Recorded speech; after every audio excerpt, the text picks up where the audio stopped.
Hi students, welcome back. I am C Pramod Patipati and you are watching financial reporting classes. तो आज इंडेस 10 का समाप्त करते हैं। तो फिर इंडेस 10 में स्टार्ट किया था हमने की मीनिंग ऑफ द इंडेस, फिर उसके बाद एडजस्टिंग इवेंट देखा था, नॉन एडजस्टिंग इवेंट देखा था, और उसके बाद क्या देखा था सर, इसके रिलेटेड क्वेश्चन सॉल्व किया था, राइट। और अप्रूविंग अथॉरिटी यानी फाइनेंशियल स्टेटमेंट को कौन अप्रूव करता है सर, वो देखा था। तो adjusting event, non adjusting event का एक बार ये कर ले क्या, क्या रिवीजन। सर रिवीजन कर लेते हैं। एडजस्टिंग इवेंट कौन से इवेंट है। फर्स्ट हमने देखा था sir, valuation of inventory. Inventory का वैल्यूएशन कैसे करते हैं वो देखा था। फिर उसके बाद court cases, right. Court cases यानी कि सर, इन प्रीवियस ईयर हमने कुछ क्रेडिट लिया था या फिर कुछ इसके रिलेटेड, कोर्ट केस के रिलेटेड कुछ एक्टिविटी किया था, और उसके बाद आफ्टर रिपोर्टिंग पीरियड मुझे कोर्ट का ये आता है, नोटिस आता है, डिमांड आता है, कुछ भी आता है, तो फिर वो जो है ना एडजस्टिंग इवेंट होगा। बट समझो उसका activity related activity previous year में हुआ ही नहीं, और जो भी एक्टिविटी हो रहा है आफ्टर रिपोर्टिंग पीरियड हो रहा है, यानी क्या, आफ्टर रिपोर्टिंग पीरियड जो भी रिलेटेड एक्टिविटी हो रहा है जिसके रिलेटेड डिमांड आ रहा है, तो फिर वो एडजस्टिंग नहीं होगा। बट अगर उसके related activity during the financial year हो रहा है तो फिर उस केस में वो एडजस्टिंग इवेंट होगा, राइट। फिर उसके बाद क्या था, एक बैंक वाला पार्ट। रिपोर्टिंग पीरियड के पहले अर्थक्वेक हुआ सर, अर्थक्वेक हुआ, और अर्थक्वेक या फायर हुआ, और यहाँ पे मुझे पता चल रहा था कि एज ऑन डेट मुझे पता था कि ये जो है ना बैंकरप्ट होने वाला है, राइट, और प्रोविजन भी बना के रखा। और उसके बाद रिपोर्टिंग पीरियड के बाद क्या हुआ, ये बैंकरप्ट हो गया मेरा कस्टमर, तो फिर उस केस में ये भी एडजस्टिंग इवेंट है। देन कम्स अगर परचेस और सेल किया, परचेस या सेल यानी क्या सर, परचेस किया एसेट या तो सेल किया एसेट, और लाइक बट इनवॉइसिंग और पेमेंट जो है ना वो बाद में किया आफ्टर द रिपोर्टिंग पीरियड, ये भी एक एडजस्टिंग इवेंट होगा। देन उसके बाद अगर फ्रॉड्स और एरर्स है, फ्रॉड या एरर है, और वो डिस्कवर किया आफ्टर द रिपोर्टिंग पीरियड, और वो फ्रॉड रिकवर करता प्रीवियस ईयर का, यानी प्रीवियस ईयर का उसका पहले ईयर का, तो फिर उस केस में ये भी एडजस्टिंग इवेंट होगा सर, राइट। ये भी एडजस्टिंग इवेंट होगा। देन प्रोविजन क्रिएट करा है कोई भी एक्सपेंसेस के रिलेटेड, बट एक्चुअल एक्सपेंसेस कुछ और हुआ है आफ्टर द रिपोर्टिंग पीरियड, तो फिर ये भी एडजस्टिंग इवेंट होगा, ठीक है। ये भी एडजस्टिंग इवेंट होगा sir. Then non adjusting event यानी क्या, ऐसे इवेंट्स जहां पे हमें एज ऑन 31 मार्च कुछ भी पता नहीं था, कंडीशन एग्जिस्ट नहीं कर रहा था, that whether that event was occurring और नॉट। और ये इसका जो एक्टिव जो जो भी इवेंट है वो कंप्लीटली कंप्लीटली कब होगा सर, 31 मार्च के बाद होगा। इसका एग्जांपल दिया था सर बिजनेस कॉम्बिनेशन का। बिजनेस कॉम्बिनेशन यानी क्या, बिजनेस कॉम्बिनेशन में यानी क्या, 31 मार्च के बाद हमने क्या किया, डिक्लेयर किया कि हम कोई बिजनेस को एक्वायर कर रहे हैं, तो फिर यहाँ पे एज ऑन 31 मार्च मुझे पता नहीं रहेगा ना, उसके बाद ही पता चला, तो फिर ये जो इवेंट है ये नॉन एडजस्टिंग इवेंट है। सेकंड, हमने एक और एग्जांपल दिया था सर, क्लासिफिकेशन। क्लासिफिकेशन यानी क्या, फिक्स्ड एसेट से जो भी एसेट्स हैं उसको मैं निकाल रहा हूँ, और निकाल के कहाँ पे डाल रहा हूँ, यहाँ पे 105 में, 105 हेल्ड फॉर सेल में, राइट, हेल्ड फॉर सेल में क्लासिफाई कर रहा हूँ। ये आफ्टर 31 मार्च हो रहा है, वो भी जो भी क्लासिफिकेशन है, तो फिर एज ऑन 31 मार्च कोई कंडीशन एग्जिस्ट नहीं कर रहा था, ये जो पूरा एक्टिविटी जो हो रहा है वो आफ्टर 31 मार्च हो रहा है, तो फिर ये नॉन एडजस्टिंग इवेंट है। ऐसा बहुत सारे एग्जाम्पल देखे थे हमने, राइट, बहुत सारे एग्जाम्पल देखे थे। और उसके बाद यहाँ पे अगर नॉन एडजस्टिंग इवेंट है, नॉन एडजस्टिंग इवेंट है सर, तो वो तो हम एडजस्ट नहीं करते, बट अगर मटेरियल होगा, नॉन एडजस्टिंग इवेंट क्या होगा, अगर मटेरियल होगा, तो फिर उस केस में क्या करते हैं सर, उसका डिस्क्लोजर दे देते हैं। क्या करते हैं, उसका डिस्क्लोजर दे देते हैं, राइट, उसका डिस्क्लोजर दे देते हैं। क्या the nature of the event, क्या है नेचर ऑफ इवेंट क्या है, और उसका एस्टिमेट अमाउंट दे देते हैं, या फिर स्टेटमेंट दे देते हैं वी की such an estimate can not be made करके। ये हमने एडजस्टिंग और नॉन एडजस्टिंग इवेंट के रिलेटेड देखा था। चलो आगे बढ़ते हैं आज, आगे बढ़ते हैं और देखते हैं आगे क्या होगा। कुछ स्पेशल केसेस हैं।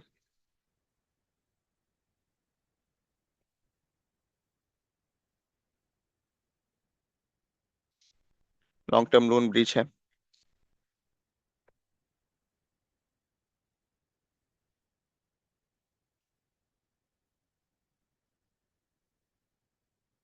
Long term loan arrangements. चलो यहाँ पे मैं क्या करूंगा, एक केस स्टडी समझाता हूँ, एक केस स्टडी समझाता हूँ, चलो। आ जाओ मेरे साथ पीपी लिमिटेड में, राइट। पीपी लिमिटेड बहुत बड़ा कंपनी है, और ये जो है ना अभी बड़ा हो रहा है, धीरे धीरे बढ़ रहा है। इसका ओनर वो बहुत अच्छा काम कर रहा है, इसका ओनर जो है ना, ओनर ओनर अच्छा काम कर रहा है पीपी लिमिटेड का। क्या कर रहा है, एफआर के क्लासेस फ्री में दे रहा है, आ जाओ सब्सक्राइब कर लो, ठीक है। तो यहाँ पे जो है ना, पीपी लिमिटेड एक एस्टेब्लिश्ड कंपनी है, और इसने क्या किया सर, एसबीआई से लोन लिया। क्या किया, एसबीआई से लोन लिया, राइट। तो एसबीआई से जब लोन लिया है,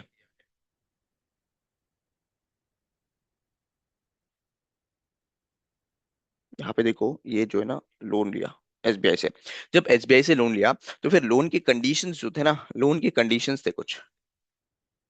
लोन्स के क्या कंडीशंस थे सर? लोन्स के क्या कंडीशन थे कि डेट इक्विटी रेशियो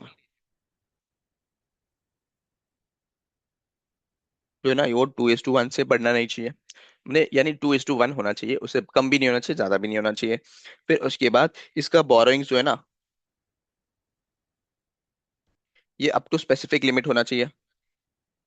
ऐसे कुछ कंडीशंस थे। यानी क्या, या पीपी लिमिटेड क्या कर रहा है? पीपी लिमिटेड एसबीआई से लोन ले रहा है।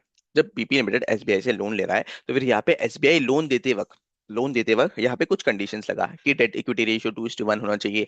तुम्हारा बोरोइंग्स जो है ना, ये अप टू स्पेसिफिक लिमिट होना चाहिए, यानी समझो 100 करोड़ या 200 करोड़ तक रहना चाहिए। फिर उसके बाद और स्पेसिफिक कंडीशंस लगाया होगा। ठीक है। अगर ये कंडीशंस ब्रीच होते हैं, अगर यानी ये कंडीशंस क्या हो रहा है सर, यहाँ पे in case above conditions are not met,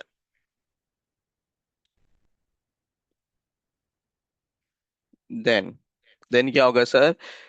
SBI will call for repayment। तुरंत रिपेमेंट कर देने बोलेगा। एसबीआई क्या करेगा? अगर अबाउ कंडीशंस अगर फुलफिल नहीं होते एज ऑन 31 मार्च, तो फिर उस केस में क्या करेगा एसबीआई जो है ना, वो ऑन डिमांड ऑन डिमांड क्या करेगा सर? पैसा मांगेगा, जो भी लोन दिया था पीपी लिमिटेड को, वो क्या करेगा? ऑन डिमांड मांगेगा। अब यहाँ पे क्या हो रहा है sir, what is the issue here? जब भी लोन दिया था पीपी लिमिटेड लोन दिया था फॉर, समझो, 7 इयर्स का। ठीक है, 7 इयर्स का लोन लिया था। तो फिर जब 7 इयर्स का लोन लिया होगा, तो फिर इसको क्लासिफाई क्या किया होगा? क्लासिफाई ये किया आएगा नॉन करंट लाइबिलिटी में। क्या क्लासिफाई किया होगा? नॉन करंट लाइबिलिटी किया होगा ना। फाइनेंशियल लाइबिलिटी समझ लो, नॉन करंट फाइनेंशियल लाइबिलिटी में किया होगा। ठीक है सर। अब क्या हो रहा है, अगर इनकेस ब्रीच हो गया, अगर इनकेस यहाँ पे ये जो कंडीशंस है, ये कंडीशंस अगर ब्रीच होते हैं, तो फिर उस केस में क्या होते हैं? उस केस में एसबीआई ऑन डिमांड रिपेमेंट मांग लेगा। ऑन डिमांड रिपेमेंट मांग लेगा, तो फिर यहाँ पे ये जो है ना, ये जो है ना, इसको करंट लाइबिलिटी में क्लासिफाई करना पड़ेगा as per Ind AS one.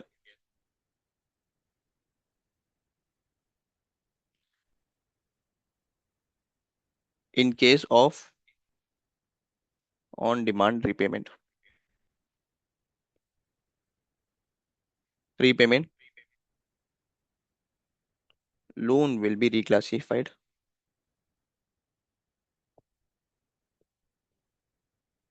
To current liability. ठीक है, करंट फाइनेंशियल लाइबिलिटी में क्लासिफाई हो जाएगा, करंट फाइनेंशियल लाइबिलिटी में। तो अब तक समझा? अब तक समझ गया। अब आगे क्या हो रहा है सर? अब आगे as on 31 March, as on 31 March क्या हुआ? यहाँ पे जो कंडीशंस है ना, conditions are not met.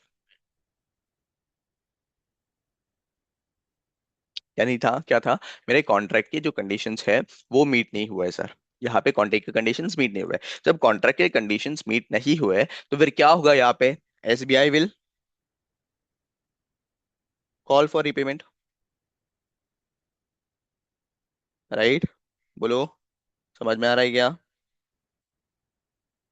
On demand repayment. तो फिर यहाँ पे क्या करना पड़ेगा सर? यस। यहाँ पे इसको, यहाँ पे लोन को मुझे क्या करना पड़ेगा? Loan will be reclassified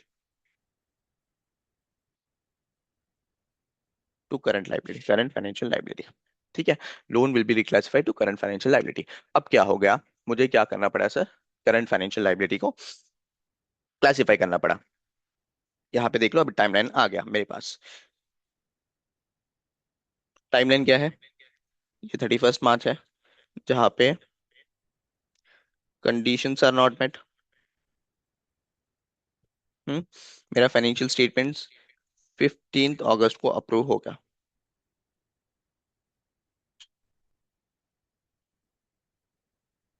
approved. ये कब हुआ? 15 अगस्त को। अब यहाँ पे क्या हो रहा है सर? अब यहाँ पे ये जो बीच वाला पार्ट है ना, ये वाला, यहाँ पे जो कंपनी का सीईओ है, जो कंपनी का सीईओ है, वो क्या किया? वो एसबीआई जो है ना, एसबीआई को ये क्या क्या अप्रोच किया और बताया कि हम जो है ना नेक्स्ट ईयर से हम ये ध्यान में रखते हैं कि ये जो डेट इक्विटी रेशियो है और बोरोइंग स्पेसिफिक है, ये हम मेंटेन करके रखेंगे। और यहाँ पे इस ईयर के लिए हमें क्या दे दो? छूट दे दो। या इस ईयर के लिए क्या कर दे दो, छूट दे दो। छूट इन द सेंस इस ईयर के लिए हमें बेयर कर लो, नेक्स्ट ईयर से हम क्या करेंगे, इसको स्पेसिफिकली मेंटेन करेंगे, डेट इक्विटी रेशियो और बोरिंग्स। तो फिर यहाँ पे आके, यहाँ पे कब, देखो यहाँ पे ऑन 30th में एसबीआई जो है ना, SBI approved for the appeal, यानी जो भी अपील किया था कि इस ईयर के लिए मुझे, इस ईयर के लिए एग्जामेशन दे दो और नेक्स्ट ईयर से हम क्या करेंगे, मेंटेन करेंगे, अप्रूव किया। अब बताओ सर, यहाँ पे जो इवेंट्स है 31 मार्च के बाद, but before approval of financial statements, ये क्या होते हैं, ये इंडियस 10 के हिसाब से मेरा इवेंट्स आफ्टर रिपोर्टिंग पीरियड में कंसिडर होते हैं ना। ये वाला जो पार्ट है ना, ये वाला जो पीरियड है, इसका जो है ना इंडियस 10 में कवर होता है, राइट। अब जब इंडियस 10 में कवर हो गए और यहाँ पे 30th में को एसबीआई अप्रूव कर दिया कि ठीक है, तुम लोग जो है ना अभी से नेक्स्ट ईयर से कंटिन्यू करना, इस ईयर के लिए जो लोन है ना वो ऑन डिमांड रिपेमेंट करना पड़ेगा नहीं, राइट। ऑन डिमांड पेमेंट नहीं मांगेंगे हम। तो अब क्या हुआ सर, अब जाके यहाँ पे जब अप्रूव हो गया, तो फिर मेरा लोन जो है ना, loan has to be reclassified to non current liability, non current financial liability. समझ रहा है क्या। तो फिर यहाँ पे क्या ये इवेंट एडजस्टिंग होगा, क्या बोलो, क्या ये इवेंट है ना, ये इवेंट एडजस्टिंग होगा क्या, ये पूरा जो चीज है, ये वाला ये वाला पार्ट एडजस्टिंग होगा कि हम क्या करेंगे, जो भी लोन है अभी करंट में दिखा रहे हैं क्योंकि ऑन डिमांड रिपेमेंट की वजह से, अब फिर से हम रिक्लासिफाई कर देंगे किसको, नॉन करंट। क्या ये इवेंट एडजस्टिंग होगा, हाँ सर, क्यों होगा, क्यों, क्योंकि आफ्टर रिपोर्टिंग पीरियड है but before the approval of financial statements है, और यहाँ पे आईएसबीआई भी अप्रूव हो रहा है, अप्रूव कर रहा है फॉर द अपील, और condition existed on the date of balance sheet, right. Condition exist कर रहा था, जो एक्टिविटी हमारा प्रीवियस फाइनेंशियल ईयर में हो रहा है उसी के रिलेटेड क्या हो रहा है, यहाँ पे करेक्शन हो रहा है सब्सिक्वेंटली। तो फिर ये जो इवेंट है सर, इसको हम क्या करते हैं, एडजस्टिंग इवेंट मान लेते हैं, राइट। इसको क्या करते हैं, एडजस्टिंग इवेंट मान लेते हैं और इसको एडजस्ट करेंगे, यानी जो लोन है जो करंट में दिखाया है अभी, उसको क्या करेंगे हम, नॉन करंट में दिखा देंगे। Is that clear.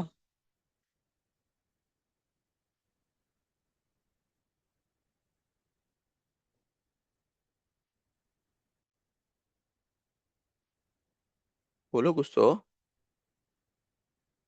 देखो एग्जाम्पल नंबर 7 इसी के रिलेटेड है, एग्जाम्पल नंबर 7 करे क्या। हेलो। हेलो। आवाज आ रही है मेरी अभी? हाँ अब आ रहा है। ओके। समझ में आ गया। हाँ। ये देखो क्या है, ABC limited in order to raise funds, ABC limited को फंड्स रेज करना था, has privately place debenture of 1 crore, privately debenture place किया 1 करोड़ का on 1 Jan X1 issued to PQR limited. ठीक है, एबीसी लिमिटेड को फंड्स रेज करना था सर, और ये प्राइवेटली क्या किया, डिबेंचर्स डिबेंचरली प्राइवेट प्लेस किया, और इसको दिया, पीक्यूआर को लिया ऑन 1 January X1 को। As per the original terms of the agreement, the debentures are to be redeemed on 31st March X9. One of the condition, एक कंडीशन क्या था, the private placement of the debentures was that equity debt equity ratio at the end of the reporting period should not exceed 2:1।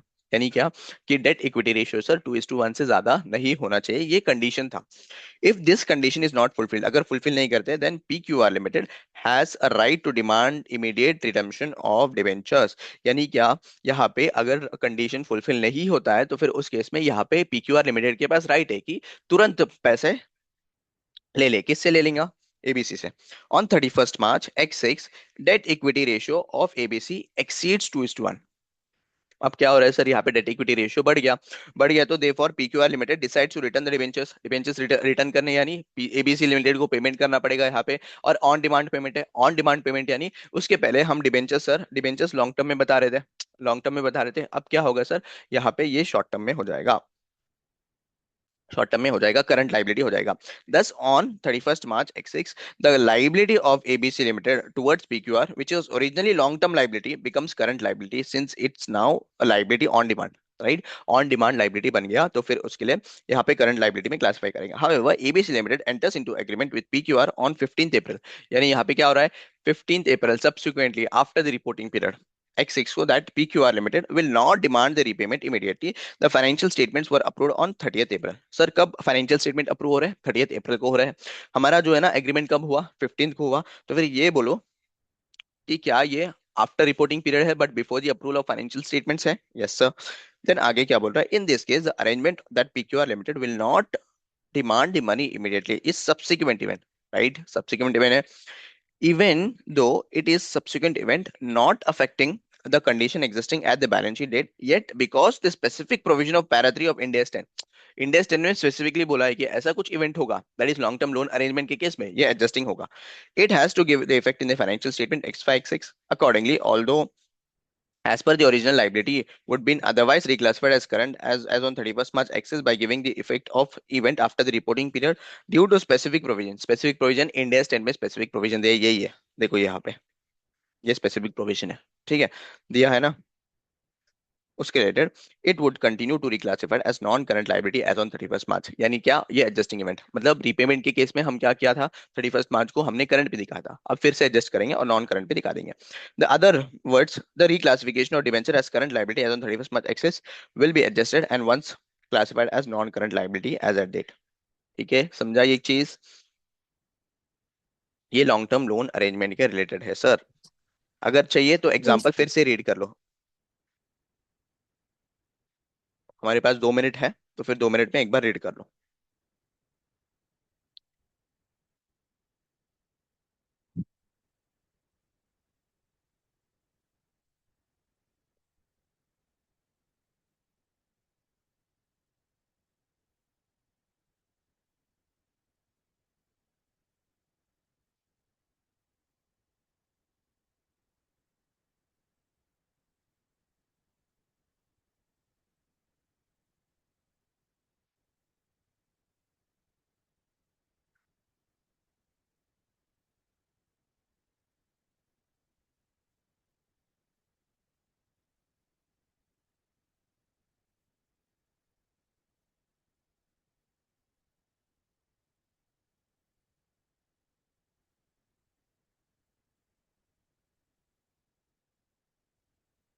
Done. 1 minute।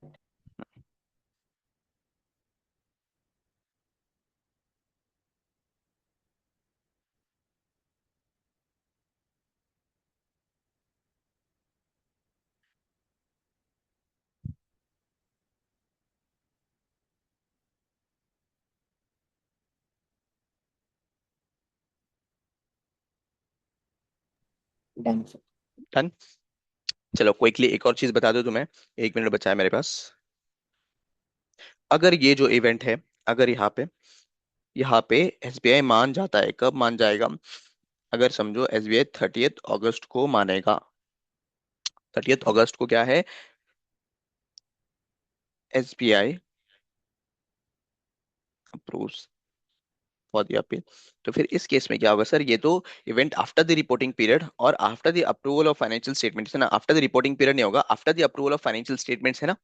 हमारा Indians कौन सा cover करता है? सिर्फ after the reporting period, यानी after the reporting period but before the approval of financial statements. But यहाँ पे ये क्या हो रहा है सर? यहाँ पे ये अप्रूवल होने के बाद SBI मान रहा है, तो फिर यहाँ पे जो क्लासिफिकेशन किया था that is non current to current, non current to current वो सेम रहेगा और ये नॉन एडजस्टिंग इवेंट माना जाएगा। क्या माना जाएगा? नॉन एडजस्टिंग इवेंट माना जाएगा।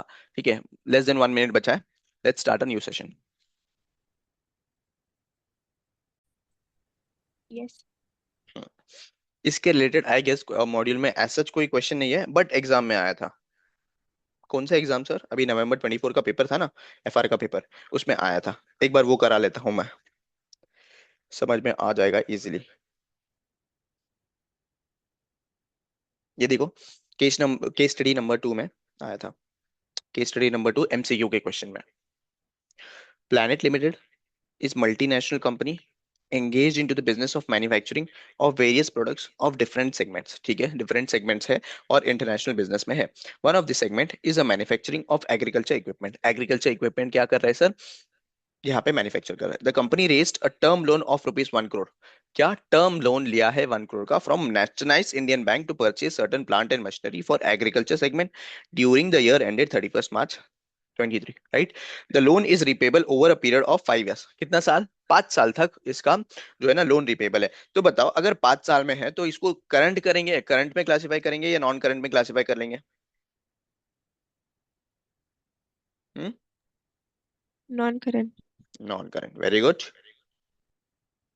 नॉन करंट में करेंगे। आगे क्या बोल रहे हैं? The terms and conditions of the loan agreement is that the company should maintain a current ratio of कितना? 1.5:1 and debt equity ratio आके 1:2. If these covenants falls below this level, then the bank has a right to recall the entire loan. यानी क्या हो रहा है यहाँ पे? Current ratio और डेट इक्विटी रेशियो इतना होना चाहिए जो भी स्पेसिफाइड है। अगर नहीं हुआ तो फिर उस केस में बैंक कॉल कर सकता है पूरा। जब रिकॉल करेगा तो फिर उस केस में उसको क्या करना पड़ेगा सर? नॉन करंट से करंट में क्लासिफाई करना पड़ेगा। The unpaid loan as on 31 March 24 was 85 lakhs। 24 को कितना था? 85 lakhs। Current ratio of planet limited was 0.9:1। तो फिर करंट रेशियो रहना कितना चाहिए था सर? रहना 1.5:1 होना चाहिए था, बट हो गया कितना? हो गया 0.9:1। ठीक है, यहाँ पे ब्रीच हो रहा है। ब्रीच इन द सेंस जो भी मेरा ये है कंडीशंस मेट नहीं हो रहा है। Date equity ratio is 0.65:2, but होना जितना चाहिए था एक्चुअल में, एक्चुअल में होना चाहिए था सर ये वाला 1:2 में होना चाहिए था, राइट। 1:2 होना चाहिए था बट कम हुआ। अब the bank has sent a notice on 7th April 2024 demanding repayment of loan। अब ये कब हो रहा है? देखो यहाँ पे ये इवेंट कब चेक करा जा रहा है? As on 31 March, 31 March 24, right. 24 को चेक करा जा रहा है और बैंक ने नोटिस भेजा यहाँ पे 7th April 2024, यानी आफ्टर रिपोर्टिंग पीरियड क्या कर रहा है यहाँ पे? बैंक नोटिस भेज रहा है for the purpose of recalling loan, right, on the amount of breach of terms of the loan agreement. The financials of the companies were approved on 15th में। तो अप्रूवल कब आया? 15th में को। ये याद रखना, वन ऑफ द इंपॉर्टेंट चीज है यहाँ पे, इंपॉर्टेंट। ठीक है, 15th को अप्रूवल आया। After receiving the notice, CFO जो था of the company contacted the bank and ensure that rectify the breach. जो भी ब्रीच था उसको रेक्टिफाई करना किया। And consequently 28th May 2024, the bank agreed not to recall the loan and allowed the company to achieve the contracted current and debt equity ratio by the end of 31st March 2025, right। अब मेरे हिसाब से यहाँ तक ही irrelevant था for Indians 10। अब बताओ sir यहाँ पे मेरा अप्रूवल कब हुआ है? 15 मई 2024, राइट। 15 मई को मेरा फाइनेंशियल स्टेटमेंट्स अप्रूव हुआ है। अब आगे देखूं तो कॉन्सिक्वेंटली मेरा जो बैंक कब एग्री कर रहा है? बैंक कब एग्री हो रहा है यहाँ पे देख लो, बैंक एग्री हो रहा है एंड 28 मार्च, सॉरी 28 मई 2024। क्या बताओ ये एडजस्टिंग इवेंट होगा या नहीं? बोलो।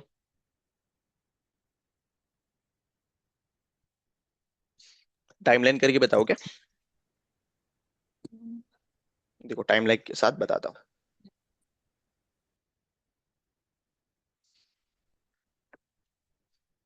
ये मेरा 31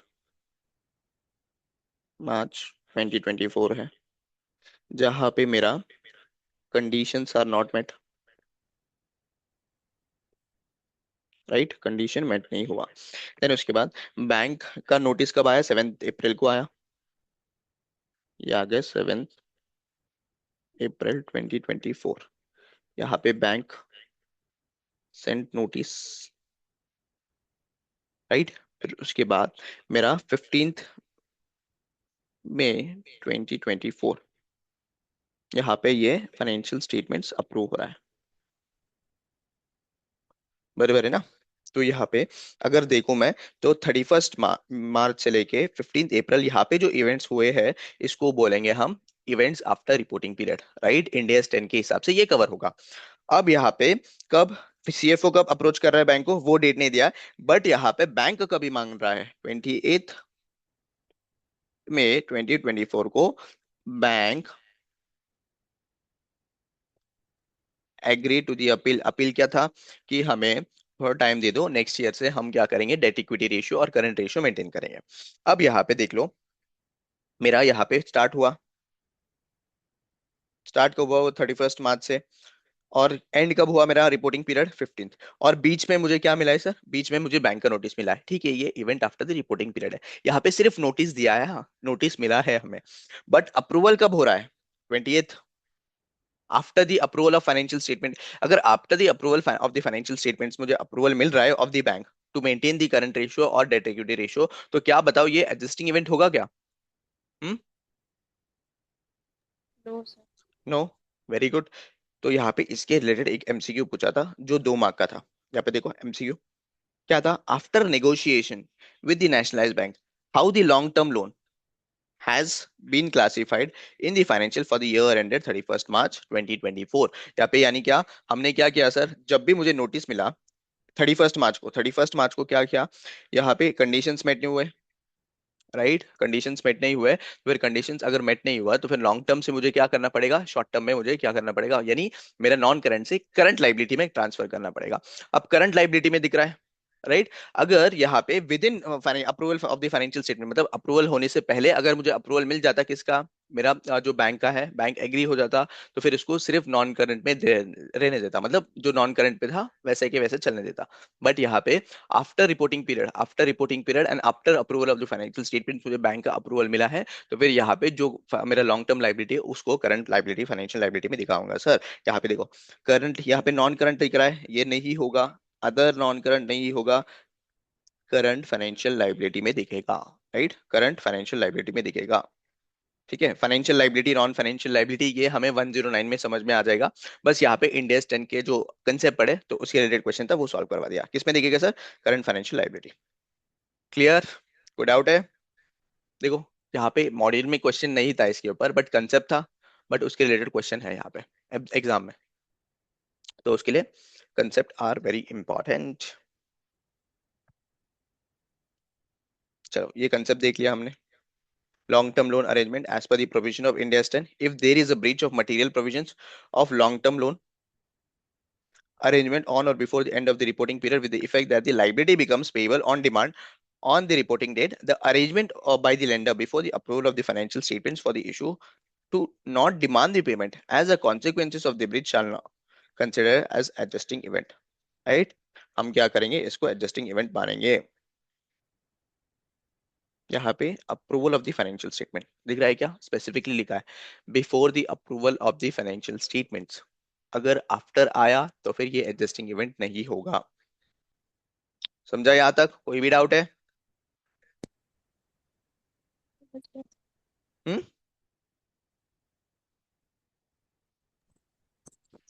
समझ गया।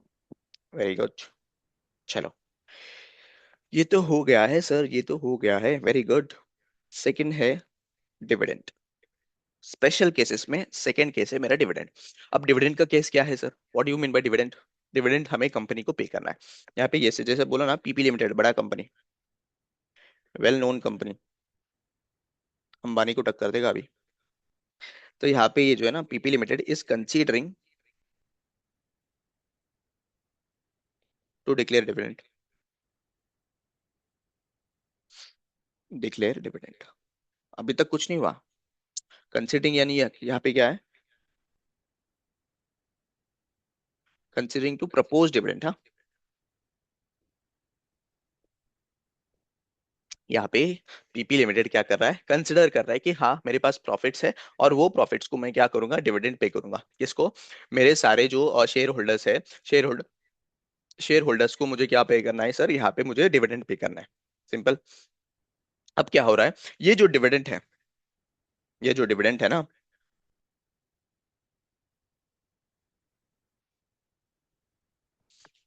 यहाँ पे 31st मार्च, 31st मार्च को मेरा ईयर एंड होगा, राइट, और 1 अप्रैल को यहाँ पे डिविडेंड प्रपोज कर रहा है based on my previous year का profit, based on my previous year का प्रॉफिट, ठीक है। फाइनेंशियल स्टेटमेंट समझ लो 1 मई को अप्रूव होगा, अप्रूव होगा 1 मई में। हम्म, तो यहाँ पे अगर डिविडेंड प्रपोज कर रहे हैं, अगर इन केस डिविडेंड प्रपोज कर रहे हैं, तो फिर ये जो डिविडेंड प्रपोजल है, ये जो डिविडेंड प्रपोजल है, this will be considered as non adjusting event. क्यों sir non adjusting event? Because ठीक है सर, ये प्रीवियस ईयर के प्रॉफिट के बेसिस में प्रपोज करना चाहते हैं वो पूरा ठीक है, बट यहाँ पे एजीएम होगा, कब होगा सर एजीएम? यहाँ पे होगा AGM after approval of the financial statements, right. After approval of the financial statement वो क्या होता है, शेयर होल्डर के पास अप्रूव हो जाता है। जब शेयर होल्डर के पास अप्रूवल के लिए जाएगा, अगर शेयर होल्डर ने अप्रूव नहीं किया तो डिविडेंड, तो फिर वो डिक्लेयर होगा ही नहीं ना, बराबर ना। अगर वो अप्रूव नहीं किया एजीएम में, एजीएम में अप्रूवल फाइनल होता है, अगर एजीएम में अप्रूव हुआ तो डिविडेंड पे करेंगे, नहीं तो नहीं पे करेंगे। अगर अप्रूव नहीं हुआ तो फिर डिविडेंड जो हमने एडजस्ट किया था यहाँ पे, अगर एडजस्टिंग इवेंट मान के हमने क्या किया था, एडजस्ट किया था, तो फिर वो तो गलत हो जाएगा ना, बराबर। तो फिर उसके लिए यहाँ पे प्रपोज्ड डिविडेंड कभी भी जो है ना, यहाँ पे नॉन एडजस्टिंग इवेंट कंसिडर होगा, और इसको हम कंसिडर नहीं करेंगे for the purpose of adjusting event, ये नॉन एडजस्टिंग इवेंट होगा सर। अंडरस्टूड। देखो यहाँ पे बताता हूँ मैं, किधर गया किधर गया किधर गया, डिविडेंड। देखो एडजस्टमेंट ऑफ प्रपोज डिविडेंड। अब अगर तुम्हारे दिमाग में अगर क्वेश्चन आएगा, सर सर क्या अगर डिविडेंड डिक्लेयर कर दिया तो, डिविडेंड डिक्लेयर कर दिया तो फिर जो ईयर में डिविडेंड डिक्लेयर किया है उसी ईयर में एडजस्ट हो जाएगा। नॉन एडजस्टिंग एडजस्टिंग नहीं, डिविडेंड डिक्लेयर हो गया तो जो ईयर में डिक्लेयर हुआ उस ईयर में आएगा। समझो X1 X2 में किया तो X1 X2 में आ जाएगा, X2 X3 में किया X2 X3 में एडजस्ट हो जाएगा, पीएनएल में एडजस्ट हो जाएगा।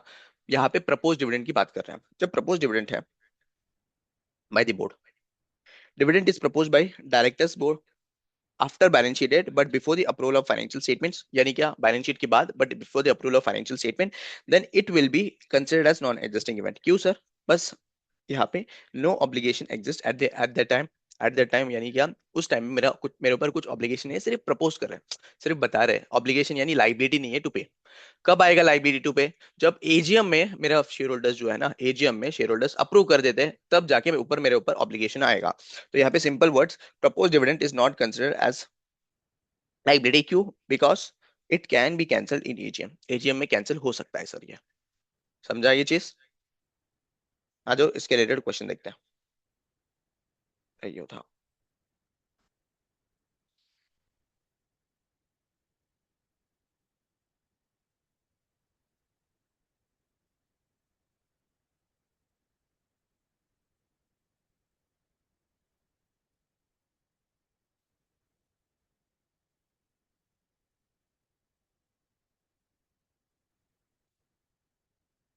इलस्ट्रेशन नंबर 11 रीड कर लो।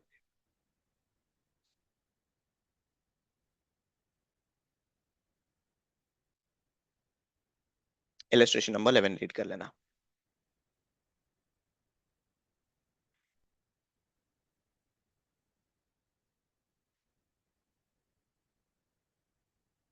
क्वेश्चन की रीड करो और रुक जाओ, आंसर की तरफ मत बढ़ना, मुझे एक कंसेप्ट एक और बताना है।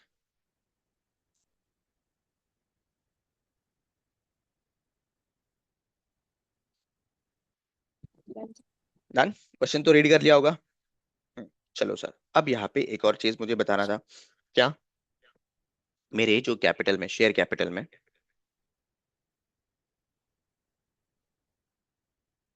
नॉर्मली दो क्लासिफिकेशन होते हैं, वन इज इक्विटी शेयर्स, और यहाँ पे जो प्रपोज डिविडेंड की बात कर रहा हूँ, यहाँ पे ये प्रपोज डिविडेंड इक्विटी शेयर्स के लिए बात कर रहे हैं,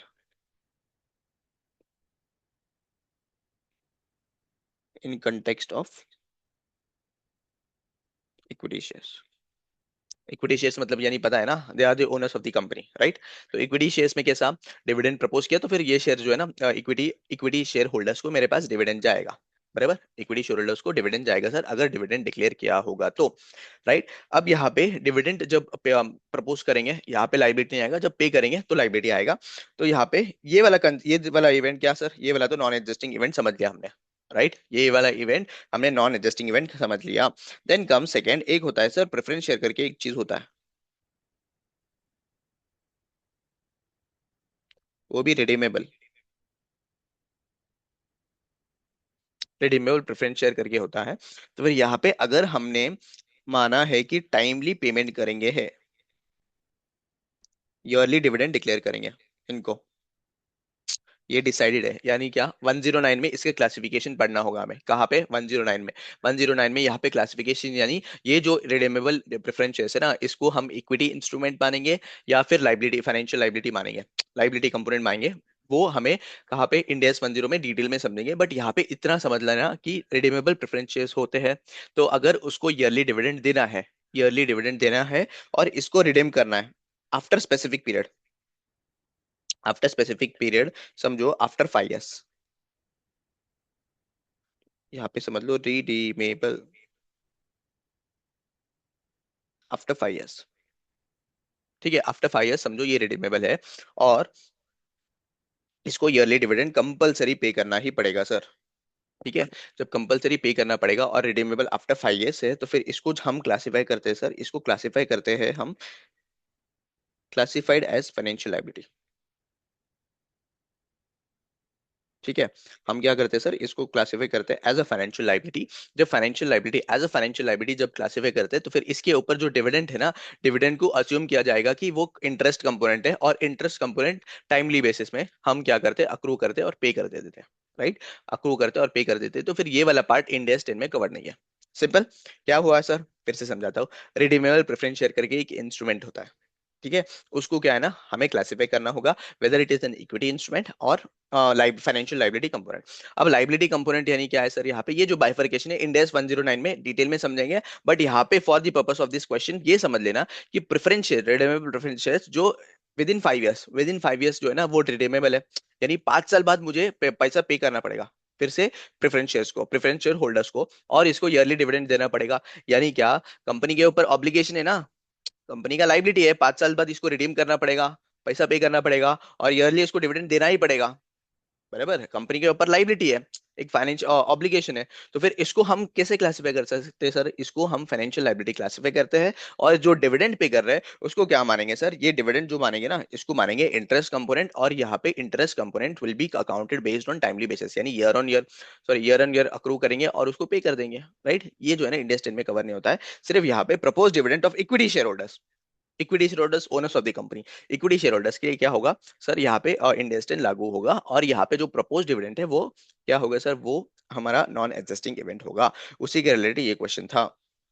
देखो क्वेश्चंस क्या बोल रहा है, what would be the treatment for dividend declared to redeemable preference share holders after the reporting period but before, कौन है redeemable preference share holders, redeemable preference share holders, before the financial statements are approved for the issue on 11/12, whether the Ind AS 10 prescribes any accounting treatment for such dividend। ये जो dividends है उसके लिए कोई भी accounting treatment है क्या? Yes sir है। तो फिर यहाँ पे देखो, Ind AS 10 prescribes accounting treatment for dividend declared to the holders of equity instruments। Equity instruments यानी जो हमें जो सबसे लास्ट प्रेफरेंस मिलता है किस पे सर, डिविडेंड्स में भी, फिर कंपनीज के प्रॉफिट्स में भी, और ये अप टू का लिक्विडेट नहीं होता है तब तक जो है ना ये इक्विटी शेयर होल्डर्स ये होते हैं। इसका डेफिनेशन, प्रॉपर डेफिनेशन है वो पढ़ लेते हैं इंड एस 109 में।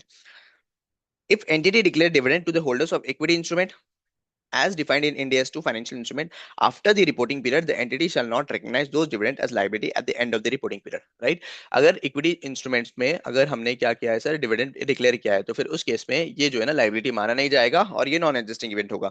Ind AS 10 does not prescribe accounting treatment for dividend declared to redeemable preference shareholders।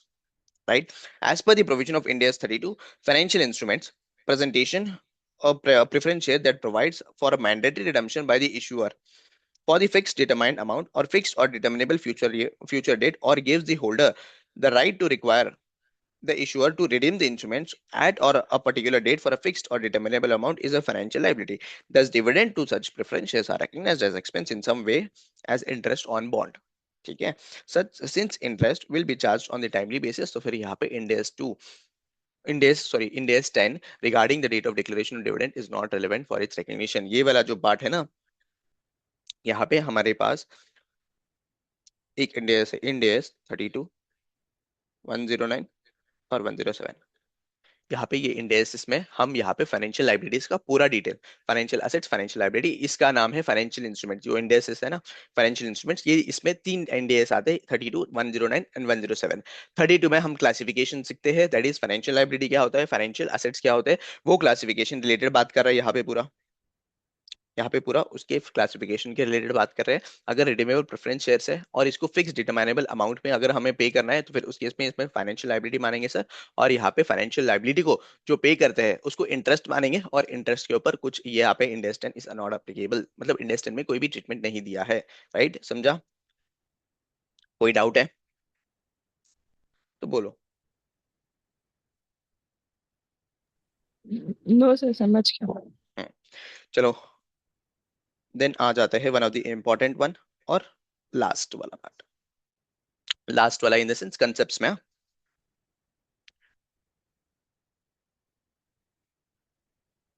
Going concern, अब गोइंग कंसर्न क्या है sir, what do you mean by going concern? कभी सुना है गोइंग कंसर्न? कभी सुना है? बोलो। Yes sir. क्या है, what do you mean by going concern? What do you mean by going concern? 7 रुपए, 7 करोड़ का क्वेश्चन है, बोलो। इट मीन्स लाइक हम एक बिजनेस की life for an indefinite period assume करके चलते ओके, वेरी गुड। यहाँ पे हम क्या मानते हैं सर, पीपी लिमिटेड है। अभी अभी बनाया 2 महीने पहले, 2 महीने पहले इसको एस्टेब्लिश किया था पीपी लिमिटेड, ठीक है। अभी तक रजिस्टर नहीं हुआ है, बस बोल रहा हूँ एग्जांपल के लिए। पीपी लिमिटेड जो है ना, जब फॉर्म किया था इसको, हम क्या मानेंगे, this PP limited will have foreseeable future.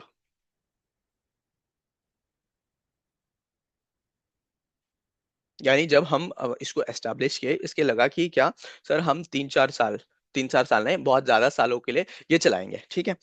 But यहाँ पे अगर इनकेस पीपी लिमिटेड जो है ना, वो अगर लॉसेस में जा रहा है, बहुत ज्यादा लॉसेस में जा रहा है, ठीक है, और लॉसेस में गया इन द सेंस क्या, यहाँ पे मैंने क्लासेस चालू किया था बट चला नहीं।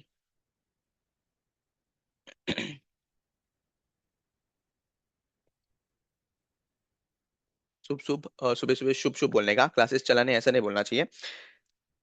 क्लासेस चल रहा था बट पता नहीं कुछ तो लॉसेस हो गए, ठीक है, लॉसेस हो गए। अब जब लॉसेस हो रहे हैं तो फिर पीपी लिमिटेड के पास कोई भी रियलिस्टिक अल्टरनेटिव सोल्यूशन नहीं था। कोई भी अल्टरनेटिव सोल्यूशन नहीं था कि रिवैम्प करे पीपी लिमिटेड को। तो पीपी लिमिटेड यहाँ पे क्या कंसिडर कर रहा है, यहाँ पे कंसिडर करना है सर लिक्विडेट करना है। तो फिर यहाँ पे क्या हो रहा है सर, यहाँ पे पीपी लिमिटेड का गोइंग कंसर्न अजम्पशन जो था, गोइंग कंसर्न अजम्पशन यानी क्या, कि ये फोरसीसेबल फ्यूचर तक चलने वाला जो एंटिटी था, उसका अजम्पशन फोरसीसेबल फ्यूचर, वो अभी क्या होगा ना, लिक्विडेट होगा, राइट। वो क्या होगा अभी, लिक्विडेट होगा। अब यहाँ पे गोइंग कंसर्न अजम्पशन अफेक्ट हुआ है सर, यहाँ पे इसको क्या करेंगे हम, बेस्ड ऑन रियलाइजेशन, यानी क्या, अभी यहाँ पे पीपी लिमिटेड में असेट्स है, ठीक है, और लाइबिलिटीज है,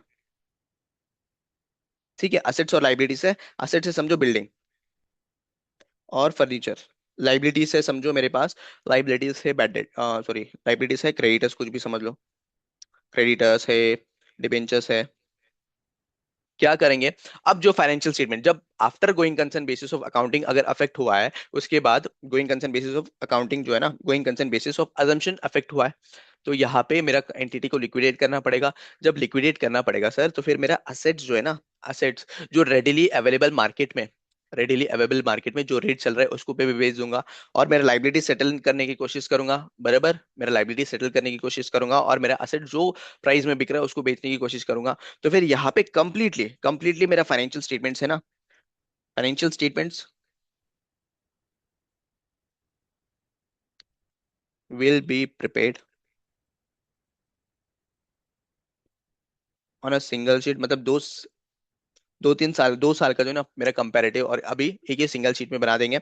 सिंगल शीट नहीं बोलूं, will be prepared on realisation basis. Realisation basis यानी क्या है, यहाँ पे हम जो मार्केट में बिक रहा है वो बेच देंगे, और जितना मैं लाइबिलिटी को चुका सकता हूँ वो चुका दूंगा, और मेरा एंटिटी लिक्विडेशन में जाएगा सर। तो फोर्स गोइंग कंसर्न बहुत इंपॉर्टेंट है, बस यहाँ पे कंसेप्ट समझाए कि गोइंग कंसर्न क्या होगा। अब मेन चीज में आते हैं।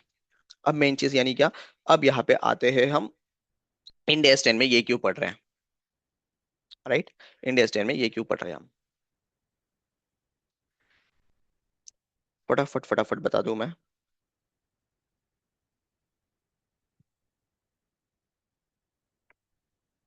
चलो, यहाँ पे 31 मार्च है, और यहाँ पे ये है 15 अप्रैल, ठीक है, ये 15 अप्रैल है सर। अब यहाँ पे 15 अप्रैल में बड़ा फायर लग गया। क्या हुआ, फायर लग गया सर बिजनेस में। जब बिजनेस में फायर लगा ना, मेरे पास कुछ बचा ही नहीं।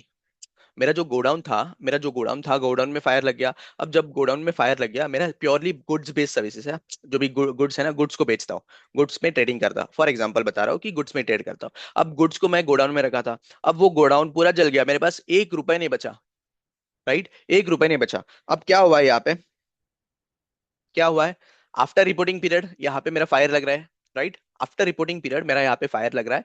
और नेक्स्ट थिंग इज दैट, मेरा यहाँ पे बिजनेस में कुछ बचा ही नहीं, रो रहा हूं मैं यहाँ पे, मेरा बिजनेस में कुछ बचा ही नहीं। तो फिर उसके इसमें क्या होगा सर, यहाँ पे गोइंग कंसर्न बेसिस अफेक्ट हो गया, यानी एंटिटी के पास कुछ बचा ही नहीं, एंटिटी को लेके जाने आगे बिजनेस करने कुछ बचा ही नहीं ना। तो फिर यहाँ पे क्या है, यहाँ पे going concern basis of accounting affected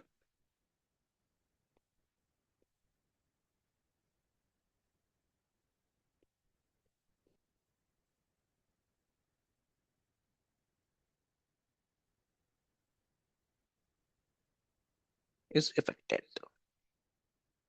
right. तो फिर यहाँ पे फाइनेंशियल्स, अगर फाइनेंशियल्स मैं नॉर्मल तरीके से मेरे इंडेक्स के हिसाब से शेड्यूल तरीके के हिसाब से बनाऊंगा, तो फिर क्या सही होगा क्या? बोलो। गलत पिक्चर बता रहा हूँ। क्यों? क्योंकि मेरा यहाँ पे जो है ना सर, मेरा यहाँ पे कुछ बचा बचा ही नहीं बिजनेस में, और जो भी डिसीजन मेकर्स जो इन्वेस्ट करेंगे मेरे बिजनेस में, वो क्या देख के करेंगे? बिजनेस को देख के तो करेंगे ना। और वो बेस्ड ऑन फाइनेंशियल स्टेटमेंट्स ही करेंगे, बेस्ड ऑन फाइनेंशियल स्टेटमेंट्स ही करेंगे।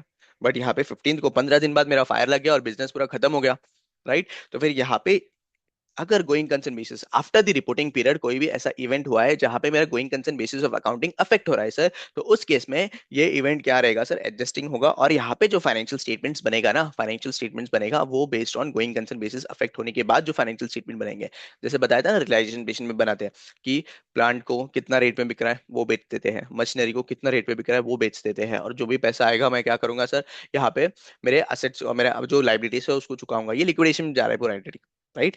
लिक्विडेशन में जा रहा है। तो फिर यहाँ पे going concern basis of accounting अगर अफेक्ट हुआ है तो फिर फाइनेंशियल स्टेटमेंट डिफरेंट तरीके में बनेगा, डिफरेंट तरीके से बनेगा एज ऑन 31 मार्च। तो फिर ये एडजस्टिंग इवेंट होगा, राइट। समझा ये चीज? देखो आ जाओ यहाँ पे, गोइंग कंसर्न एडजस्टिंग और नॉन एडजस्टिंग इवेंट जो है ना, वो डिपेंड होगा when going concern basis of accounting prevails, right. अगर going concern basis of accounting prevail करता है then this entity will be for foreseeable future, और मेरा नॉर्मल तरीके से चल रहा, तो फिर उस केस में एडजस्टिंग नॉन एडजस्टिंग इवेंट चलेगा सर। कि कोई भी इवेंट हुआ तो वो एडजस्टिंग हो सकता है, ये कोई इवेंट होगा वो नॉन एडजस्टिंग होगा। बट अगर going concern basis of accounting fail हो गया, फेल यानी क्या, मेरा इवेंट की वजह से कुछ मेरा बिजनेस ही खत्म हो गया, मेरे पास बिजनेस ही बचा नहीं, तो फिर उस केस में any events after the balance sheet date then the entity will prepare its financial statement by consolidating the while period.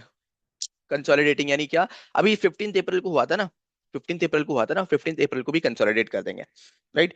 Still the date of the liquidation of the company, this means that entity shall not prepare its financial statement on going concern basis. Going concern basis में नहीं बनाएगा sir, ये किसके basis में बनाएगा? Realisation basis में करेगा। अब यहाँ पे इसके रिलेटेड क्वेश्चन में आ जाते हैं, समझ में आया ना?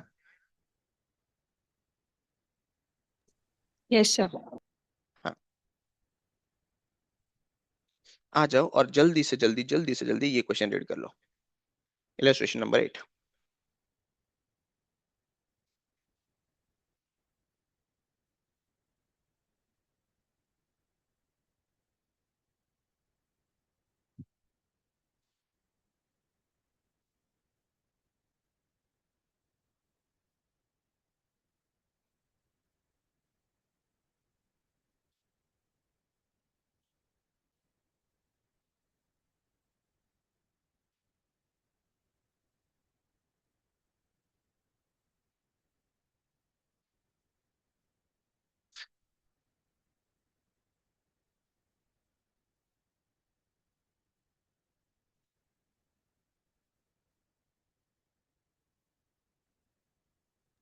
Done sir.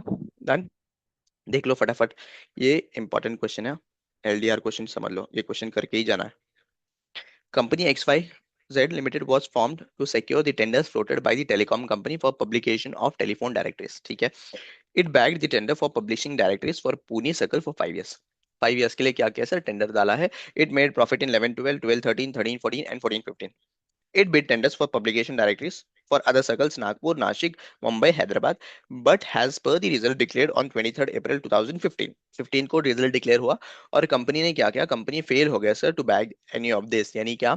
उसका पुणे में था 5 साल का, 5 साल में प्रॉफिट किया, और उसने क्या किया? नासिक, हैदराबाद, नागपुर, मुंबई, इसमें क्या किया सर? ऑफिस से टेंडर डाला और यहाँ पे टेंडर मिला नहीं उसको।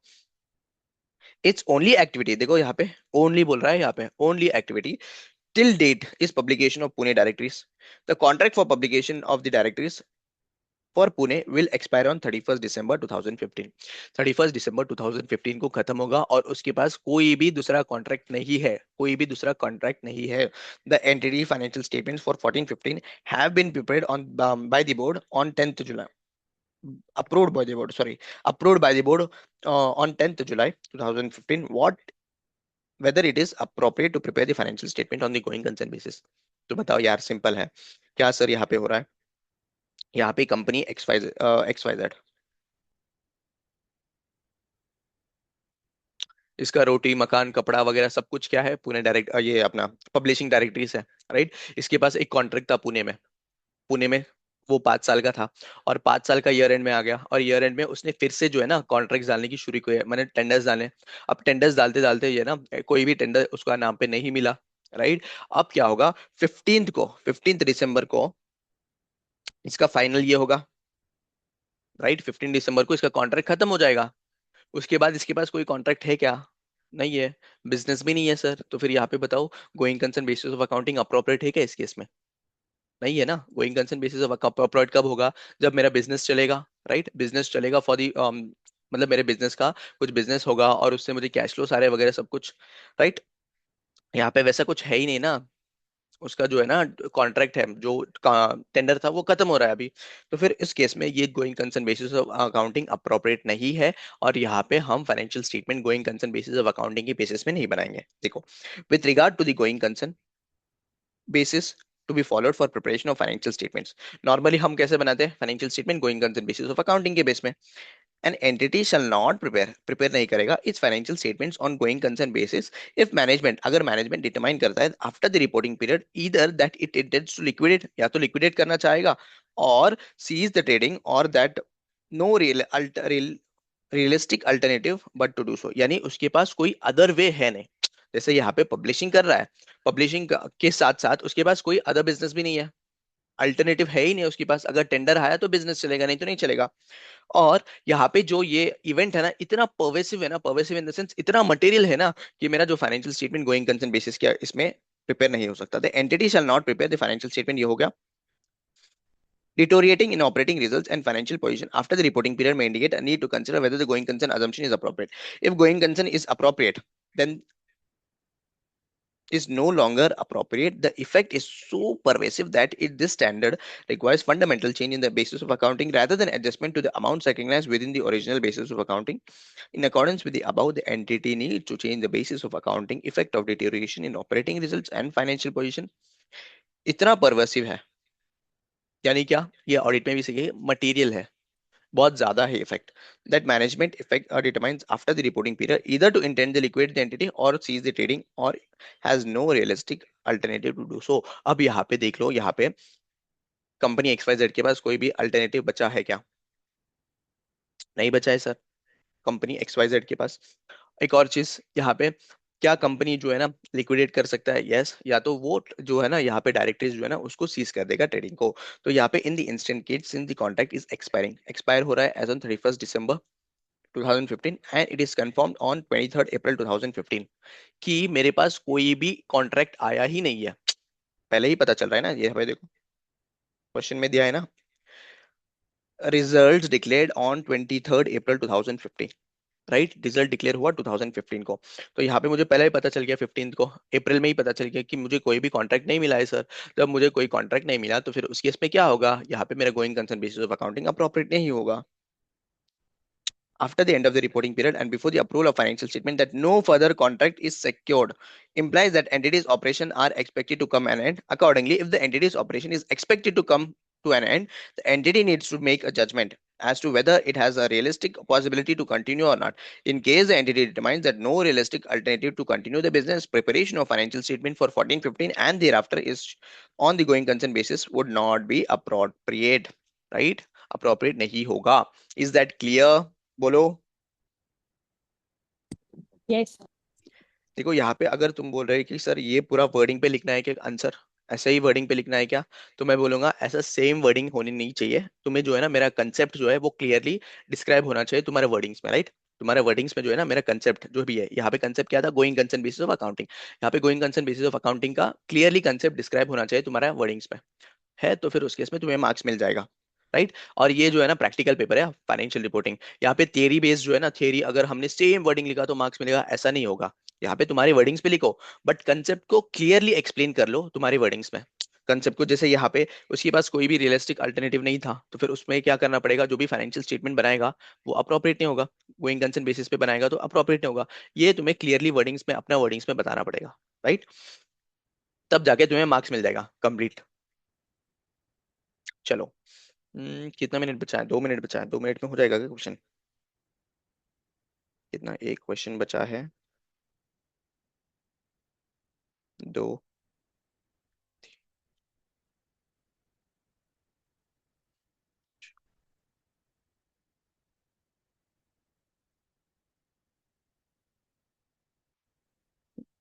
भूमि कितने बजे जाना है ऑफिस को? 9 बजे ना?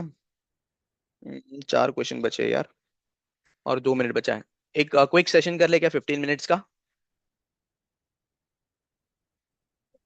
ठीक है। हाँ, चलो एक और सेशन करते हैं, उसमें खत्म कर देंगे क्वेश्चंस। इलस्ट्रेशन नंबर 9, आरटीपी नवंबर 20 में आया था।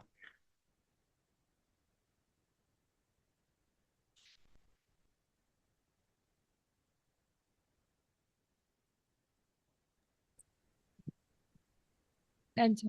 डन। क्या हो रहा है यहाँ पे? In the plant PQR limited there was a fire on 10/5/2011 in which the entire plant was damaged and the loss of 40 lakhs is estimated. क्या बोल रहा है यहाँ पे? एक चीज यहाँ पे ध्यान में रखना, एंटायर प्लांट था, एंटायर प्लांट जो है ना वो डैमेज हो गया। The claim with the insurance company has been filed and the recovery was 27 lakh is expected. The financial statements for the year ending 31st March 2011 were approved by the board of directors on 12 July. Show how should it be disclosed? तो simple सी बात है यहाँ पे plant में यहाँ पे fire कब लगा था? 10/5 को, that is after the reporting period, right? और एंटायर प्लांट जल गया, कितना? 40 lakhs का लॉस आ गया मुझे, राइट? 40 lakhs का, उसमें से 27 lakhs इंश्योरेंस कंपनी देगा। और फाइनेंशियल स्टेटमेंट्स अप्रूव कब हुआ? फाइनेंशियल स्टेटमेंट्स अप्रूव हुए सर 12th, राइट? 12th को अप्रूव हुआ। तो फिर यहाँ पे कोई ऐसा कुछ बोला नहीं ना कि मेरा going concern basis of accounting effect हुआ है वगैरह सब कुछ। तो फिर यहाँ पे एक जनरल आंसर देंगे कि हम देखेंगे ये एडजस्टिंग इवेंट है या नॉन एडजस्टिंग इवेंट है, राइट? एडजस्टिंग इवेंट है या नॉन एडजस्टिंग इवेंट देखेंगे। एडजस्टिंग है कि नहीं ये देखेंगे। यहाँ पे देख लो, 10th को, 10th मार्च, और सॉरी 10th मई को हुआ, that is after the reporting period, right? After the reporting period है ये ना, 10th मई को हुआ है मेरा। एज ऑन 31st मार्च ये कोई भी ये नहीं था, कंडीशन एग्जिस्ट नहीं कर रहा था, ये फायर हुआ आफ्टर द रिपोर्टिंग पीरियड। तो यहाँ पे ये जो इवेंट है नॉन एग्जिस्टिंग इवेंट है, राइट? ये इवेंट नॉन एग्जिस्टिंग इवेंट है। ठीक है सर, नॉन एग्जिस्टिंग मीन ये समझ गया, बट यहाँ पे देखना पड़ेगा कि यहाँ पे मेरा जो going concern basis of accounting appropriate है। अप्रोप्रिएट है तो ठीक है, कोई दिक्कत नहीं, नॉन एग्जिस्टिंग इवेंट रहेगा। अगर अप्रोप्रिएट नहीं है तो फिर उस केस में मेरा फाइनेंशियल स्टेटमेंट्स का जो है ना प्रेजेंटेशन वो बदलना पड़ेगा। देख लो, in the instant case, since fire took place after the end of the reporting period, it is non-adjusting event, right? Non-adjusting event है। लेकिन however, in accordance with 10, disclosure regarding non-adjusting event should be made in the financial statement, that is nature of the amount and the expected effect on the financial statement। ये तो बताया था ना कि अगर event जो है मटेरियल है एंड नॉन एग्जिस्टिंग है तो फिर उसका डिस्क्लोजर देना पड़ता है सर। क्या? नेचर ऑफ द अमाउंट देना, इवेंट देना पड़ेगा, और एस्टिमेशन अमाउंट, अमाउंट एस्टिमेटेड। अगर नहीं हो रहा है अमाउंट एस्टिमेट तो एक स्टेटमेंट दे देंगे कि that amount can not be estimated.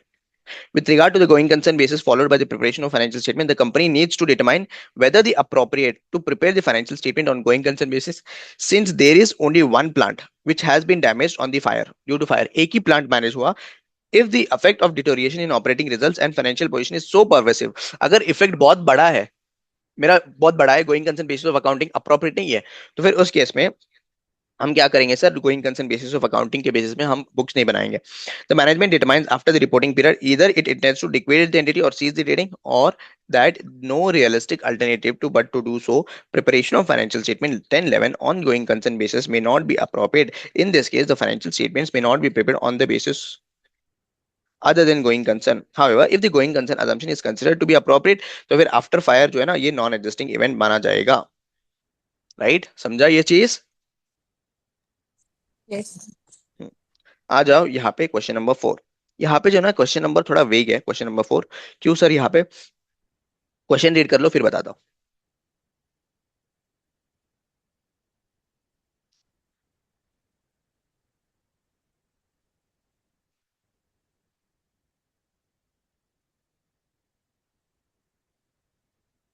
या फिर चलो साथ में ही रीड करते हैं, हमारे पास टाइम नहीं है ना। XY Limited has taken a E-sized civil construction contract for the public sector undertaking valued at 200 crore. ठीक है सर, यहाँ पे सिविल कंस्ट्रक्शन लिया है। Execution of the project started during 11-12 को मेरा जो है ना प्रोजेक्ट स्टार्ट होगा and continued for the next financial year. Also during the course of execution the work on 29 मई 2012। मेरा वर्क कब स्टार्ट हुआ है सर? 11-12 को स्टार्ट हो गया है।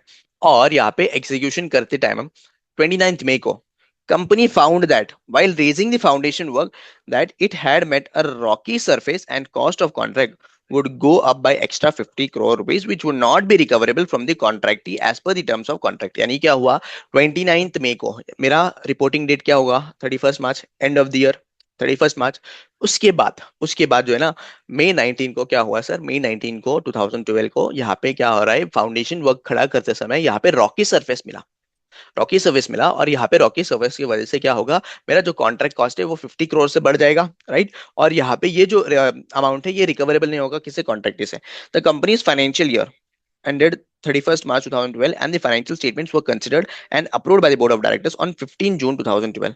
How will you treat above a financial statement for the year ended 31st March? अच्छा sir, यहाँ पे क्या क्या हो रहा है एक बार हम देख लेते हैं। यहाँ पे 31st मार्च है 2012 और यहाँ पे जो है ना X1 और X2 में मैंने वर्क स्टार्ट कर दिया था।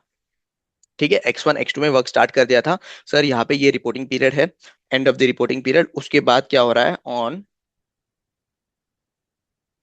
मई 29 2012 यहाँ पे क्या हो रहा है, रॉकी सर्विस आइडेंटिफाई हुआ है। क्या हुआ है? Rocky service. और मेरा फाइनेंशियल स्टेटमेंट जो है ना अप्रूवल कब आया है? 15 जून 2012। अप्रूवल कब हुआ मेरा? 15 जून 2012। तो फिर क्या ये इवेंट जो रॉकी सर्विस आइडेंटिफाई हुआ है यहाँ पे, ये आफ्टर द रिपोर्टिंग पीरियड है but before the approval of financial statement है, राइट? बराबर ना, ये जो है ना आफ्टर द रिपोर्टिंग पीरियड है and but before the approval of financial statements है सर। तो फिर यहाँ पे क्या ये इवेंट को एडजस्टिंग मानेंगे या नॉन एडजस्टिंग मानेंगे? इवेंट को एडजस्टिंग मानेंगे या नॉन एडजस्टिंग मानेंगे? यहाँ पे तो मुझे पता ही नहीं था, यहाँ पे मुझे पता ही नहीं था ऐसा कुछ होगा करके, राइट। बट यहाँ पे हो गया। तो क्या करे सर, यहाँ पे साफ साफ इंडिया 10 क्या बोल रहा है, तुमने काम का स्टार्ट किया था X1 X2 में, राइट। और तुम स्टार्ट करने के बाद ये पता नहीं चला, रॉकी सर्विस पहले से ही था वहां पे, रॉकी सर्विस पहले से था वहां पे। फिर तुमने काम किया, चालू किया, काम करना चालू किया, फिर तुम्हें आइडेंटिफाई किया बाद में, बराबर। तो फिर यहाँ पे ये जो इवेंट है ना, ये पूरा होल इवेंट को हम एडजस्टिंग मानेंगे। क्यों? क्योंकि X1 X2 में तुमने काम चालू कर दिया था, राइट। काम चालू कर दिया था, फिर उसके बाद तुम्हारे फाउंडेशन वर्क के टाइम ये पता चला कि ये रॉकी सर्विस है, और ये रॉकी सर्विस पहले से था, अभी अभी आया नहीं है, ये पहले से था। तो पहले से था तो फिर कंडीशन एग्जिस्ट करता था एज ऑन 31 मार्च, और 31 मार्च को कंडीशन एग्जिस्ट कर रहा है तो फिर यहाँ पे क्या करेंगे सर, इसको एडजस्टिंग मान लेंगे। देखो यहाँ पे, in the instant case the execution of work started on 11-12 and the rocky service was there at the end of the reporting period. देखो end of the reporting period में था।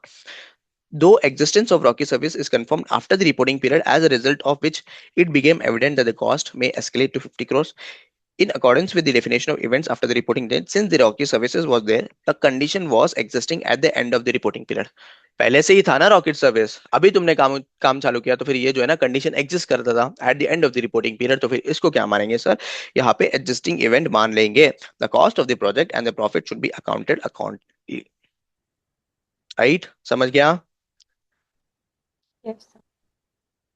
यहाँ पे ये वाला जो है ना क्वेश्चन नंबर 4 था ना, LDR मार्क कर लो और ये करके ही जाना। क्योंकि अपने को क्या लगेगा, ये 50 करोड़ है ना, ये 50 करोड़ जो एडिशनल कॉस्ट है, वो कॉस्ट जो है वो अपने को ऐसा लगेगा सर ये नॉन एडजस्टिंग इवेंट है। बट यहाँ पे ये एडजस्टिंग इवेंट है कंपल्सरीली। तो वो 50 करोड़ का जो एडिशनल कॉस्ट है उसको एडजस्ट करना पड़ेगा फाइनेंशियल स्टेटमेंट्स में, तो उसके लिए LDR क्वेश्चन मार्क किया वो। चलो क्वेश्चन नंबर 6 में आ जाओ। स्पीड ठीक है ना, या फिर फास्ट फास्ट करा रहा हूँ? ठीक है सर, समझ गया। ये तो हो गया ना अपना।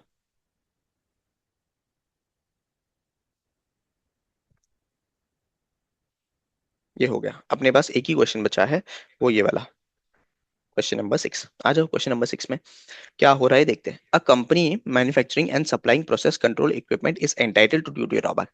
क्या है सर, यहाँ पे एंटिटी जो है ना ड्यूटी ड्रॉबैक को एलिजिबल था if it exceeds the turnover over the specified limit. ठीक है, ये कंडीशन था कि स्पेसिफाइड लिमिट के ऊपर जाएगा तो फिर उसको ड्यूटी ड्रॉबैक मिलेगा। यहाँ पे क्या हो रहा है, स्क्रीन क्यों नहीं आ रहा है?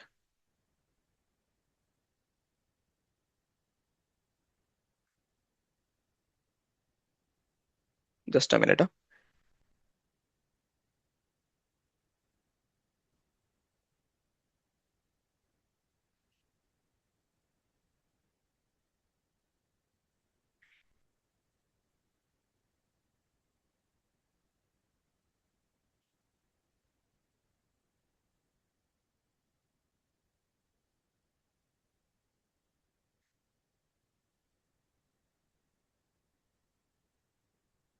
चलो आ रहा है ना स्क्रीन अभी। To claim the duty drawback, the company needs to file